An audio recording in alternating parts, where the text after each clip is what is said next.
रामकृष्ण हरी चौमंत्र चॅनलमध्ये माझ्या सगळ्या मैत्रिणींचं अगदी मनापासून स्वागत आहे। आज आपण घरगुती आणि अगदी 101% असं आयुर्वेदिक तेल बनवणार आहे बघा। त्यासाठी लागणारं साहित्य बघू। वडाची पारुंबी आहे, ही वडाची पारुंबी ही निब्बर आहे, मुद्दा मानली तुम्हाला दाखवण्यासाठी निब्बर। आणि ही जी आहे हा पुढचा शेंडा कवळा कवळा आहे, अगदी सहज असा निसजतो। ही वडाची पारुंबी, हे कोरपडचे पानं आहेत। हे कोरपडचे पान आपण कालच चिरून आणि त्यात अशी मेथी भरून ठेवली होती बघा, मेथीचे दाणे।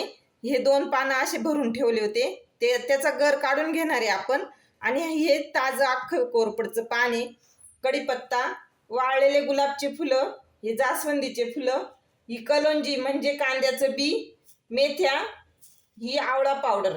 आपल्याकडे आता ओल्या आवळा नाही आहे, तर ही आवळा पावडर घेतली। आता आपण लोखंडी कढई घेऊन त्यात तेल ठेवणार आहे गॅसवरती। ही लोखंडी कढई ठेवली आणि आता आपण हे खोबरं तेल टाकून घेणार आहे। 1 लिटरचं तेल आहे, तर आपण पूर्ण नाही करणार, अर्धा लिटरच्याच तेलाचं बनवतोय। आणि गॅस एकदम कमी करून ठेवायचा। आपण ह्या वडाच्या पारुंब्या टाकून देऊ याच्यात। आता तेल असं कोमट झालंय आणि एकदम मीडियम म्हणजे कमीच केलाय, पूर्ण कमी गॅस केला। मिक्सरच्या भांड्यामध्ये आपण ही जी कांद्याचं बी म्हणजेच कलोंजी आहे ती घेतली, ती आता ह्या मिक्सरच्या भांड्यात टाकून घेणार आहे। ह्या आपल्या मेथ्या ज्या आहेत त्या मेथ्या पण टाकून घेऊ आणि याला आता आरडभरड असं दळून घेऊ। बघा दळलंय, हे पूर्ण बारीक नाही केली याची आपण पावडर, अशी आरडभरडच केलं। आता हे साईडला ठेवून देणार आहे आपण। हे जे कोरपडचं पान आहे, ह्या पानात आपण काल मेथी भरून ठेवली होती। आता त्यातली ही मेथी आणि हा जो कोरपडचा गर आहे हा पूर्ण असं चमच्याने काढून घेणार आहे बघा, असं काढून घेऊ पूर्ण।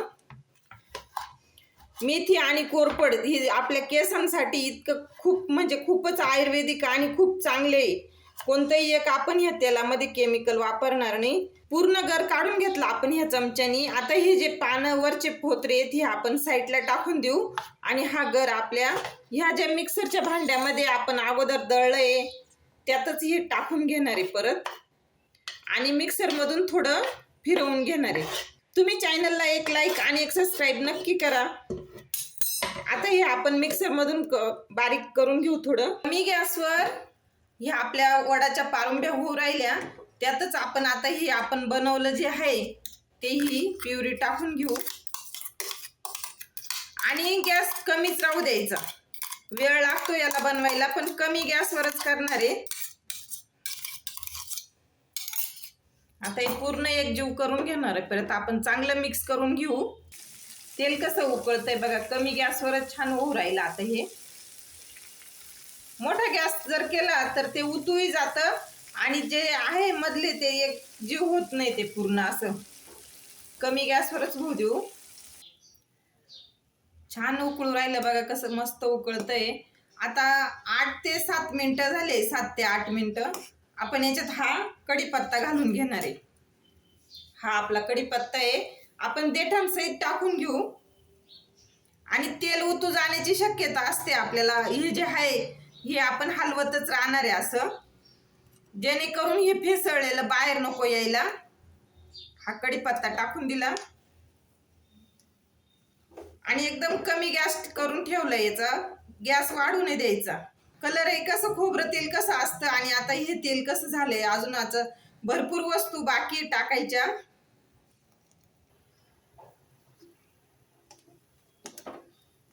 एकदम मस्त झालं। आता आपण हे जास्वंदीचे फुलं काढून ठेवले ते टाकणार आहे। त्याचे हे जे देठ आहे हे आपण पूर्ण असे काढून घेऊ आणि फक्त फुलंच टाकू हे असे। ते सगळे टाकून घेऊ आणि कमीच गॅस ठेवायचा, मोठा गॅस करायचा नाही। सगळ्यात शेवट आपण ही आवळा पावडर घालणार आहे। ती कसं सुकलेली त्यामुळे लवकर नाही टाकली आपण, नंतरच टाकू लेटला बघा। आता 1 मिनिट होऊ देऊ आणि गॅस बंद करून असंच रात्रभर झाकून ठेवू। बघा अगदी 100% घरगुती आणि आयुर्वेदिक असं तेल तयार आहे आपलं। आता आपण हे गाळून घेणार आहे। अशी एक वाटी घेतली, आता आपण हे तेल ह्या चाळणीने असं गाळून घेऊ आणि सगळं तेल गाळून घेतल्याच्या नंतर काचेच्या बरणीमध्ये पॅक करून ठेवू। आपण हे तेल 6 ते 7 महिने कसंही वापरू शकतो। तुम्ही पण असं आयुर्वेदिक तेल घरगुती बनवा, वापरा आणि मला कमेंटमध्ये नक्की सांगा हा व्हिडिओ कुठून बघताय ते.